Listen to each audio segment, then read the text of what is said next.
Doctor Sharma जब hospital में मरीजों का निरीक्षण कर रहे थे तब उन्होंने देखा कि विवेक के हाथ से पल्स ऑक्सीमीटर गिरा हुआ था। उन्हें लगा कि शायद वह मोबाइल चलाते हुए गलती से गिर बैठा है। उन्होंने तुरंत जाकर ऑक्सीमीटर दोबारा उसके हाथ में लगाया, लेकिन अगले ही पल मशीन से अलार्म बजने लगा और डॉक्टर का दिल धक से रह गया। उन्होंने विवेक का हाथ छूकर देखा तो वह बर्फ की तरह ठंडा था और उसकी नब्ज भी महसूस नहीं हो रही थी। डॉक्टर शर्मा ने तुरंत इमरजेंसी बटन दबाया और जोर जोर से मदद के लिए आवाज लगाई। खुद समय गवाए बिना उसने विवेक को सीपीआर देना शुरू कर दिया। इतने में नर्स रेखा भागते हुए आई और बोली कि ऑब्जर्वेशन रूम में विवेक की हार्ट बीट बंद हो चुकी है। सब मेडिकल स्टाफ हैरान थे क्योंकि उन्हें तो पता ही नहीं था कि ऑब्जर्वेशन रूम में कोई और मरीज भी है। तभी डॉक्टर अरोड़ा को याद आया कि कुछ देर पहले नर्स ने उन्हें बताया था कि एक किशोर लड़का मामूली चोटों के साथ ऑब्जर्वेशन में है, लेकिन उस वक्त वे एक गंभीर एक्सीडेंट केस में व्यस्त थे, इसलिए ध्यान नहीं दे पाए। जैसे ही उन्हें स्थिति की गंभीरता का एहसास हुआ, वे सब काम छोड़कर दौड़ते हुए ऑब्जर्वेशन रूम पहुंचे। वहां डॉक्टर मिश्रा पहले से ही पूरी ताकत से विवेक को बचाने में लगी थी और नर्स उसे इंटुबेट कर रही थी। डॉक्टर अरोड़ा की आंखों में पछतावा और शर्म साफ झलक रही थी।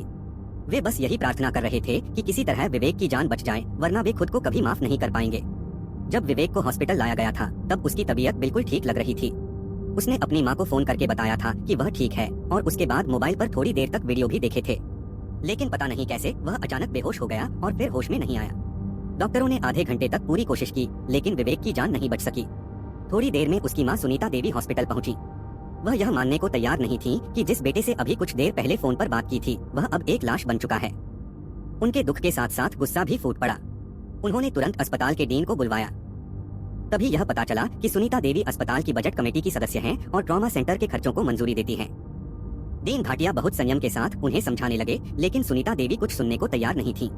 उन्होंने डीन से सवाल किया कि जब उनका बेटा होश में था और ठीक लग रहा था तो उसे तुरंत चेक क्यों नहीं किया गया। उन्होंने कहा कि उनका बेटा तो फोन पर बात कर रहा था, फिर ऐसा क्या हुआ कि वह मर गया। उन्होंने यहाँ तक कह दिया कि शायद अब वह डॉक्टर भी घर न जा पाए और चीख पड़ी कि तुम सबने मेरे बेटे को मार दिया। डॉक्टर अरोड़ा को अंदर ही अंदर अपनी गलती का एहसास हो चुका था। अगर उन्होंने समय पर विवेक को देखा होता तो शायद उसकी जान बच सकती थी। तभी इमरजेंसी विभाग के प्रमुख डॉक्टर भाटिया अंदर आए और उन्होंने सुनीता देवी को समझाया कि विवेक को नजरअंदाज नहीं किया गया था, बल्कि इलाज की प्राथमिकता में वह बाद में आया, क्योंकि उसके साथ जो 2 लोग लाए गए थे वे ज्यादा गंभीर हालत में थे। एक की हार्ट बीट पहले ही बंद हो चुकी थी और दूसरे के अंगों में अंदरूनी फटाव था, जबकि विवेक होश में था और कह रहा था कि उसे कुछ नहीं हुआ है। उन्होंने कहा कि ऐसे में कोई भी डॉक्टर पहले गंभीर मरीज को ही देखता। शायद डॉक्टर भाटिया की बातों से सुनीता देवी को थोड़ी समझ आई और उन्होंने अस्पताल पर